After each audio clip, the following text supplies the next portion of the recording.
देखो ये शिव जी का धनुष है। हो ये शिव जी का धनुष है। ये धनुष यहां से आया क्यों, यहां पर आया क्यों? पहले इस कथा को थोड़ी सी सुन लो, ज्यादा समय नहीं है हमारे पास इतना, क्योंकि हम जानते हैं कि आप लोग 1 बजे से बैठे हैं। थोड़ी सी सुन लो, धनुष कैसे आया। जब त्रिपुरासुर नाम का दैत्य जन्मा और उसके तीनों पुरों को नष्ट करने के लिए एक विशाल धनुष बनाया गया भगवान शंकर के लिए। ये विशाल धनुष जिसका नाम पिनाक है, ये महर्षि दधीचि की हड्डियों से बना हुआ है। किन की हड्डियों से? महर्षि दधीचि की हड्डियों से बना हुआ है पिनाक नाम का धनुष। त्रिपुरासुर के तीनों पुरों को दहन करके, त्रिपुरासुर का वध करके भगवान शंकर ने इस धनुष को त्याग दिया। धनुष को त्याग दिया। बहुत सारे राजाओं को मार करके, उनके इस धनुषों को इकट्ठा करके, और वो सारे धनुष किसने रखे? वो सारे धनुष रखे महाराज परशुराम जी ने। और ये शिव का धनुष भी परशुराम जी महाराज के पास रखा हुआ था। ये धनुष जनक राजा के पूर्वजों को परशुराम जी इसलिए दे करके चले गए कि इसकी रक्षा और इसकी पूजा जनक राजा के यहां होती रहे।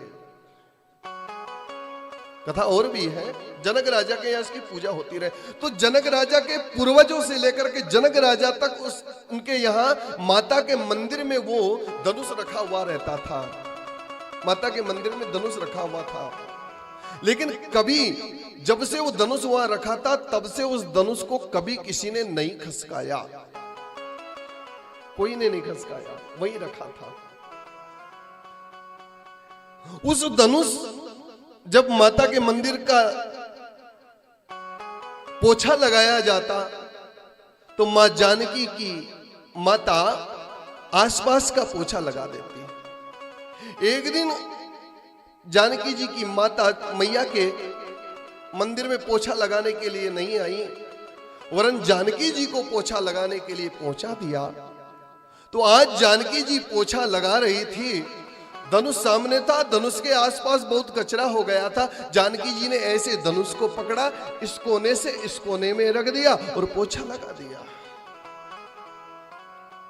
ऐसे पकड़ा, इस कोने से इस कोने में रख दिया।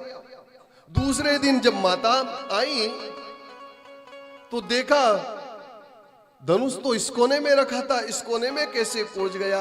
जानकी जी से पूछा, बेटा ये धनुष उस कोने में कैसे पहुंचा? बोले मां, पोछा लगाने गई थी तो बहुत कचरा धनुष के नीचे हो गया था, ऐसे पकड़ा और ऐसे उठा के ऐसे रख दिया, फिर इस कोने में ही वापस धनुष ला दिया। मां के देखते देखते मां ने बात महाराज जनक से कही। अरे बोले जानकी, जानकी तो शिव के उस धनुष को ऐसे उठा लेती है जैसे कोई बालक गेंद को उठाता है। याद रखना महाराज, जानकी जी के लिए योग्य वर ढूंढिएगा। जो धनुष जानकी धनुष उठा सकती है तो वर ऐसा होना चाहिए जो धनुष पर चाप चढ़ा सके।